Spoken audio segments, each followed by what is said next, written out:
Hello, I wanted to spend a few minutes answering a question from someone in my Healthy Habits group, and it's about manifesting.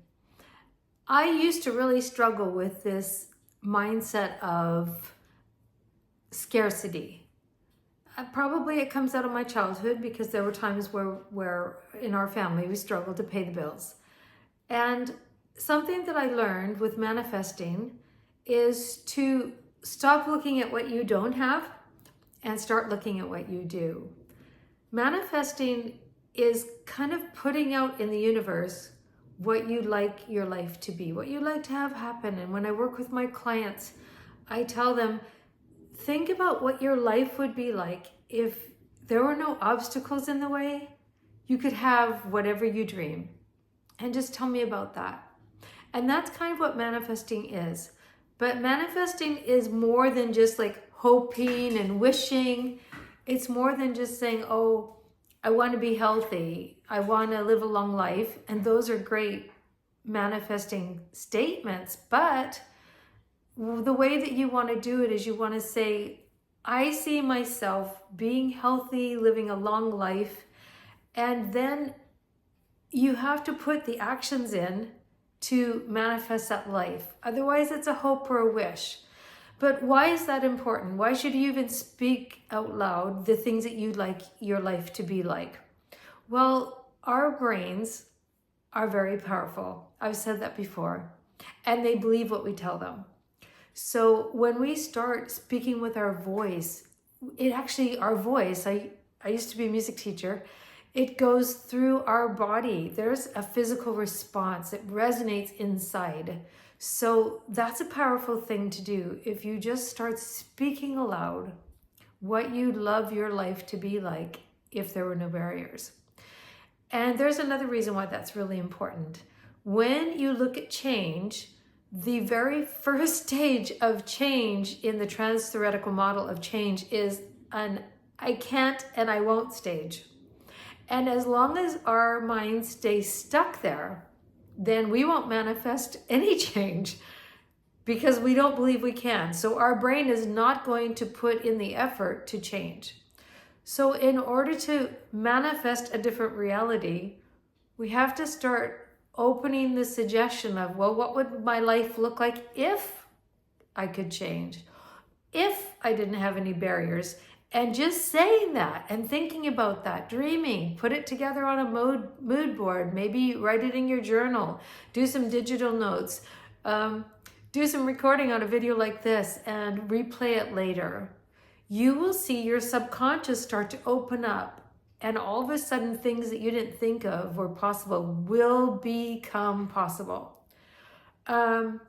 People ask me, well, how do you know? Well, because of the people I work with. When I've started with some of my clients, for instance, one of my clients, I'm going to use they and them just so that I keep their privacy intact. I've actually had several clients that needed to lose more than 40 pounds, and they had tried everything, but they had believed that their bodies were incapable of losing weight because they had tried everything. And the first place we had to start was here. We had to change the mindset so that they knew that their body was not broken. We had to look at how they felt about their bodies. And as soon as we start changing our mindset and our beliefs, they control our actions, right? If you don't believe you're not going to be able to do something, you're not going to put the effort into doing it. So that's where we got to go with mindset and with manifesting. Now, when it comes to a scarcity mindset, if you have had times in your past where life has been a struggle, that might be something that in your brain, it's had like social proof. So it tends to go there. But you can override that. If you want to compare yourself or compare ourselves to where people were in the 1800s, the regular working class, I mean, they maybe had one, maybe two pairs of shoes, maybe a couple outfits. So you can start comparing yourself to where they would have been back then. I'm betting everybody listening to this video has more than a couple sets of clothes, more than a couple pairs of shoes. There are many things that you have in your home and in your environment that are in abundance. And as you start looking at what you have and being grateful for that, even voicing gratitude instead of what you don't have, you start celebrating the blessings that are in your life right now. And then your brain starts saying, oh, I have abundance.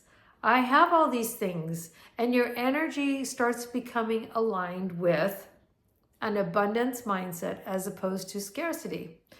Even a homeless person that's living outside, there is abundance for that person.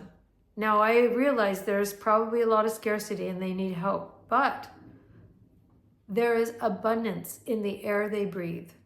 There is abundance for all of us. We don't have to worry that we're going to run out of air. There's abundance in their surroundings. Maybe they're sitting in a park and there's green grass or trees. Maybe you're way up north and there's an abundance of snow. There's an abundance of water. But if you change your mind to start looking for, well, what do I have already? What are the gifts that are already mine? What are the strengths that are mine? What are the things that I already do really well? And then take that and move with that mindset. Going forward with, if I had no barriers and I really want to have this, whatever it is in my life, this new habit, this new healthy thing, what would that look like if?